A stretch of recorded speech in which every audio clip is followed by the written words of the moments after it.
আজিজ আহমেদ বেনজির আহমেদ সরকারেরই সৃষ্টি, এমন অসংখ্য আজিজ বেনজির সৃষ্টির দায় নিয়ে ক্ষমতাসীনদের পদত্যাগ করা উচিত বলে মন্তব্য করে বিএনপি নেতারা বলেছেন, নেতাকর্মীদের ওপর নিপীড়ন চালিয়ে বিএনপিকে ধ্বংস করা যাবে না।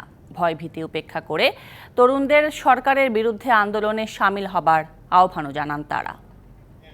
রাষ্ট্র কায়েম করেছিলেন। দলের প্রতিষ্ঠাতা জিয়াউর রহমানের ৪৩তম মৃত্যুবার্ষিকী উপলক্ষে রাজধানীর ইঞ্জিনিয়ার্স ইনস্টিটিউশন মিলনায়তনে বিএনপির আলোচনা সভা।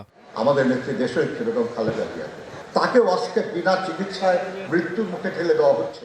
এতে বিএনপি নেতারা অভিযোগ করেন, নেতাকর্মীদের জেলে পাঠিয়ে দেশকে দখল করে নিয়েছে ক্ষমতাসীনরা। এই দেশটা কিন্তু রাহুল গ্রাসে চলে যাচ্ছে, এই দেশটাকে গিলে ফেলার চেষ্টা করা হচ্ছে।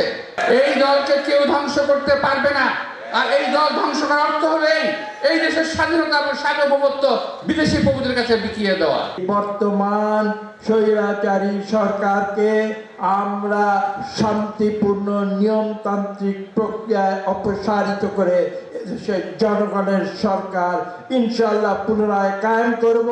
সাবেক সেনাপ্রধান আজিজ আহমেদ এবং সাবেক পুলিশ প্রধান বেনজির আহমেদের দায় নিয়ে সরকারের পদত্যাগ করা উচিত বলে মন্তব্য করেন বিএনপি মহাসচিব। এখন আপনাদের রিজাইন করা উচিত এই কারণে, একমাত্র বেনজির বা আজিজ কেন ভুক্তভোগী হবে? আপনারা ভুক্তভোগী হবেন না?